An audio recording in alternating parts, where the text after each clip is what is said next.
దేశ రాజకీయాల్లో మరో కొత్త పార్టీ.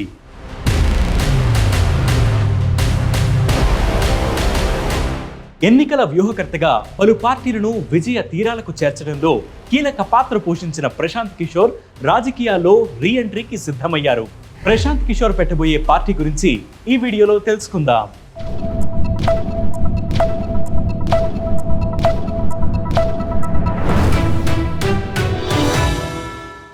దేశంలోని అనేక రాజకీయ పార్టీలకు ఎన్నికల వ్యూహకర్తగా తన సూచనలు, సలహాలు అందిస్తూ వచ్చిన ప్రశాంత్ కిషోర్ కొత్త పార్టీ పెట్టబోతున్నట్లు ప్రకటించారు.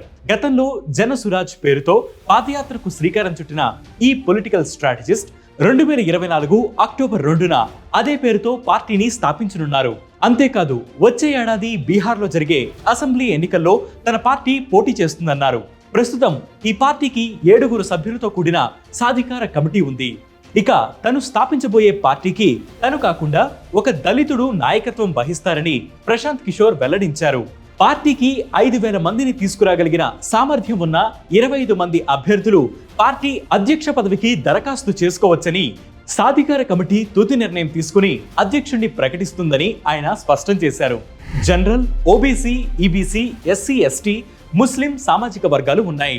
దళితులు అత్యంత వెనుకబడిన వారు కావడంతో కొత్త పార్టీకి తొలి అధ్యక్షుడు ఈ విభాగం నుంచే రానున్నారు.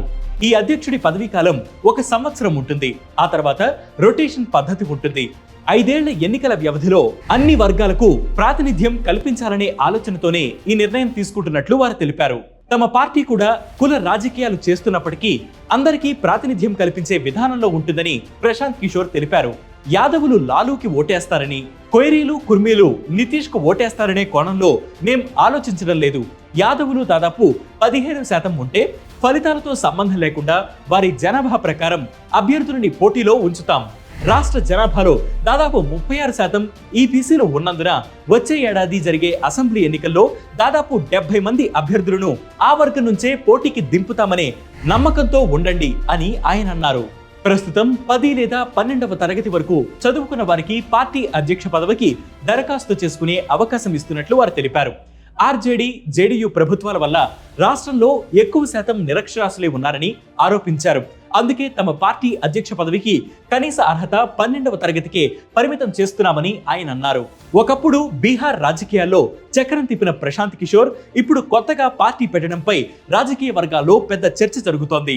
గతంలో రాజకీయ వ్యూహకర్తగా పలు పార్టీల విజయాల్లో కీలక పాత్ర పోషించిన పీకే ఆ తర్వాత డివైడ్ పాలిటిక్స్ లోకి వచ్చి జేడీయూ పార్టీలో చేరారు. జేడీయూ జాతీయ ఉపాధ్యక్ష పదవిని కూడా చేపట్టిన ఆయన ఆ తర్వాత కొన్ని పరిణామాల నేపథ్యంలో పార్టీ నుంచి బహిష్కరణకు గురయ్యారు. అప్పటి నుంచి జేడీయూ నేత బీహార్ సీఎం నితీష్ కుమార్ పై వీలు చిక్కినప్పుడల్లా విమర్శలు గుప్పిస్తున్నారు. జేడీయూ నుంచి బయటికి వచ్చిన తర్వాత గుజరాత్ లో మోడీ, తర్వాత ఏపీలో జగన్ కి, తాజాగా ఏపీలో టీడీపీకి ఎన్నికల వ్యూహకర్తగా తన సలహాలు, సూచనలు అందించి సక్సెస్ అయ్యారు. మరి ఇప్పుడు పొలిటికల్ రీఎంట్రీ ఇవ్వబోతున్న ప్రశాంత్ కిషోర్ పోరాటం కేవలం బీహార్ సీఎం నితీష్ కుమార్ పైనే ఉంటుందా అంటే అవుననే సమాధానం వినిపిస్తోంది. ఎందుకంటే 2 ఏళ్ల క్రితం పీకే బీహార్లో జనసురాజ్ పేరుతో పాదయాత్ర చేపట్టారు. తాజాగా ఆయన తన పార్టీ పెట్టబోతున్నట్లుగా ప్రకటించడంతో పాటు పార్టీ నాయకత్వం, పార్టీ కార్యవర్గం వంటి వివరాలను వెల్లడించడంతో పాటు బీహార్లో వచ్చే ఏడాదిలో జరిగే అసెంబ్లీ ఎన్నికల్లో కూడా పోటీ చేస్తారని స్పష్టం చేశారు. అయితే రాజకీయ వ్యూహరచన చేయడం, రాజకీయాలు చేయడం రెండూ వేర్వేరని బీహార్లో అధికార ప్రతిపక్ష పార్టీలు ప్రశాంత్ కిషోర్ కొత్త పార్టీ ప్రకటనపై స్పందిస్తున్నాయి. మరి స్ట్రాటజిస్ట్ గా సక్సెస్ అయిన పీకే పొలిటికల్ గా సక్సెస్ అవుతారా లేదా అనేది వేచి చూడాల్సిందే. ఇది ఈ రోజు ట్రెండింగ్ ఎక్స్ప్లెయినర్. ఇలాంటి ఎక్స్ప్లెయినర్స్ కోసం ప్రతిరోజు ఉదయం 11 గంటలకి వేటు న్యూస్ యాప్ ని ఫ్లిప్ చేయండి. దాంతో పాటు వేటు న్యూస్ యూట్యూబ్ ఛానల్ ని సబ్స్క్రైబ్ చేయండి.